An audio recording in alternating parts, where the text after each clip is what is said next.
Truth must be clear. Truth must be visible. It must be alive and proven. A teaching that cannot be confirmed by the eyes can no longer be called truth.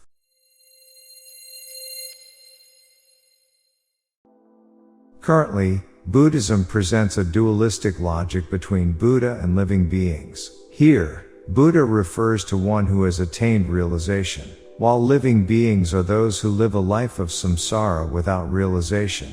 Based on this premise, livestock such as cows and pigs can never attain realization and thus cannot become Buddhas, and humans who do not attain realization are said to live merely as ordinary beings, like animals. However, current Buddhism fails to provide a clear answer on how one actually attains Buddhahood, offering only vague explanations. In other words, the term realization is constantly repeated.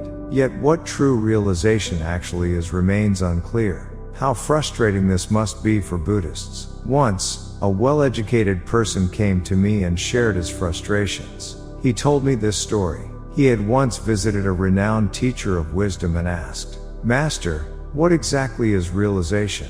For 30 years, I have studied scriptures, met countless masters, and transcribed sutras as tall as my own height. Yet I still do not know what realization truly is. Is it because my study is lacking?"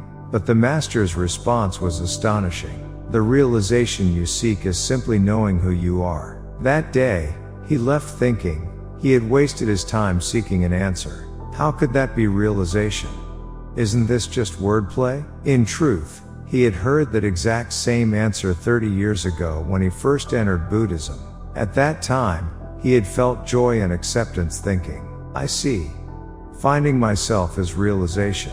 But now, things were different. The more he heard that answer, the more doubt crept into his mind. If the response to what is realization remained unchanged after 30 years, he wondered if there was even a reason to continue studying Buddhism.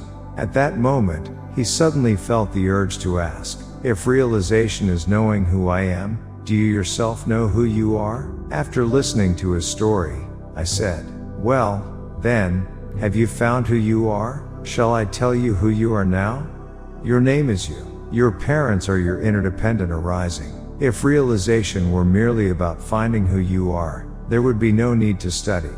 Truth must be clear." His face brightened at that moment. Like this, modern Korean Buddhism obsesses over realization without even knowing what realization truly is. True realization comes from correctly understanding the principles of interdependent arising and Gong thought. It comes from feeling gratitude toward the parents who brought us into this world. Religion must now change. Clinging to outdated Zen phrases is not the way to become a Buddha. What truly matters is not some vague notion of realization but rather, how one lives. The world operates according to the principles of interdependent arising and Gong thought.